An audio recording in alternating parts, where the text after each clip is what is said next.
આપણું દુઃખ આપણી પાસે રાખો, લોકો સુધી જશે તો મજાક બની જશે। દુનિયા શું કહે છે તે ન સાંભળો, તમે શું છો તે તમને પોતાને ખબર છે। જિંદગી રસ્તાની જેમ છે, ક્યાંય સીધી નથી હોતી, થોડાક સમય પછી વળાંક જરૂર આવે છે। એટલા માટે ધૈર્યની સાથે ચાલતા રહો। આપણી જિંદગીનો સુખનો વળાંક આપણી રાહ જોઈ રહ્યો છે। મુશ્કેલી જો દરવાજો ખટખટાવે તો ક્યારેય ડરવું નહીં, ડર્યા વિના દરવાજો ખોલી નાખો। સફળતા પોતાનો વેશ બદલીને આવે છે। યાદ રાખજો કે ડરની સામે જ જીત હોય છે। સમય જ્યારે બદલી જાય છે ત્યારે બધું જ બદલી જાય છે। એટલા માટે સારા દિવસોમાં અહંકાર ન કરો અને ખરાબ દિવસોમાં થોડુંક ધૈર્ય રાખો। ભૂસવાથી ભૂસાતા નથી આ ભાગ્યના લેખ। કર્મ સારું કરશો, કર્મ સારું કરતો જા અને પછી ભગવાનનો મહિમા જુઓ।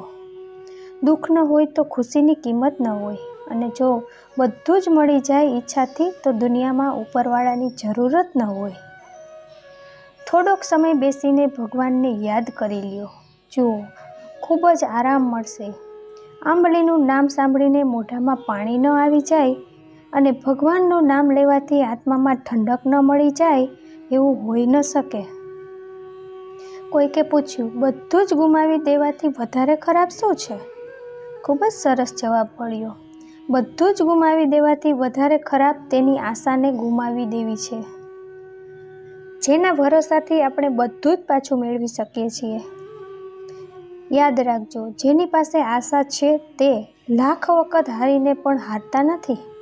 જીવનમાં ક્યારેય નિરાશ ન થાઓ, નિરાશા એ કીચડ છે, આપણે તેમાં ફક્ત પહેલું પગલું રાખીએ છીએ તો બીજું પગલું આપણે રાખવું પડતું નથી, કારણ કે કીચડને ફક્ત પહેલા પગલાંની જ રાહ હોય છે।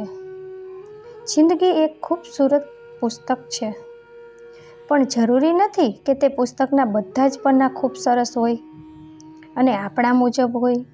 જો એવું પન્નું આવી જાય તો જેમાં રાહત ન હોય, શાંતિ ન હોય, નિરાંત ન હોય તો ધૈર્ય રાખો।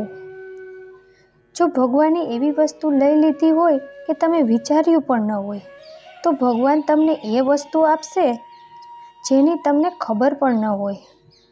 કેમ ભૂલી જાઓ છો કે તેના ઘરે મોડું થાય છે પણ અંધારું નહીં? જિંદગી સુંદર છે, તેને પ્રેમ કરો। શું રાત છે તો સવારની રાહ જુઓ। મુશ્કેલી તો બધાની પરીક્ષા લે છે, પણ કિસ્મતથી વધારે પોતાના ઉપર વિશ્વાસ રાખો। જ્યારે એક દરવાજો બંધ થઈ જાય છે તો બીજો દરવાજો ખુલી જાય છે, પણ આપણે બંધ દરવાજાને એટલો લાંબો અને અફસોસથી જોઈએ છીએ કે આપણે તે દરવાજો દેખાતો જ નથી જે આપણા માટે ખુલ્લો મૂકવામાં આવ્યો છે। જન્મ અને મૃત્યુ વ્યક્તિના હાથમાં નથી હોતા, પરંતુ જન્મ અને મૃત્યુની વચ્ચે જીવન કેવી રીતે જીવવું તે વ્યક્તિના હાથમાં જરૂર છે। ખરાબ સમય આપણને તે સાચી વાતનો સામનો કરાવે છે કે જેનો આપણે સારા સમયમાં વિચાર પણ ન આપ્યો હોય।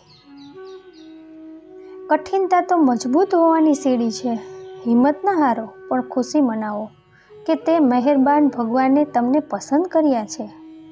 જિંદગી સરળ નથી હોતી, પણ તેને સરળ બનાવવી પડે છે, થોડીક ધીરજ રાખીને, થોડુંક સહન કરીને અને થોડુંક અવગણીને। ફરીથી મળીશું મિત્રો આવતા વિડીયોમાં, ત્યાં સુધી તમારું ધ્યાન રાખજો, હસતા રહેજો, ખુશ રહેજો અને બીજાને પણ હસાવતા રહેજો।